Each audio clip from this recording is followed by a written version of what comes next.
Είμαστε στο κέντρο του χτήματος Σίδερης. Από το βάθος του Λαγανά κάνουμε μια περιστροφή και γυρνάμε να δώσουμε μια πανοραμική εικόνα όλου του χτήματος.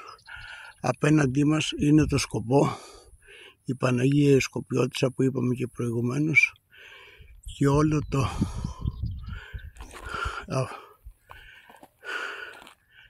εδώ, αν δεν είχαμε την Αντιλιά, ενδεχομένως θα βλέπαμε το κάστρο της Χιλίνης και μέρος της Πελοποννήσου και ειδικότερα την Αμαλιάδα.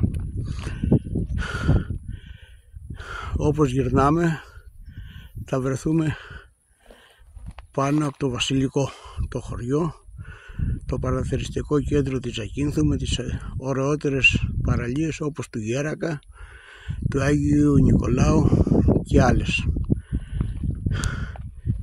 Εδώ είναι η Δάφνη, ο Άγιος Γιάννης και πάλι καταλήγουμε στο Πελούζο. Αυτό είναι μια πανοραμική εικόνα του χτήματος Σίδερης.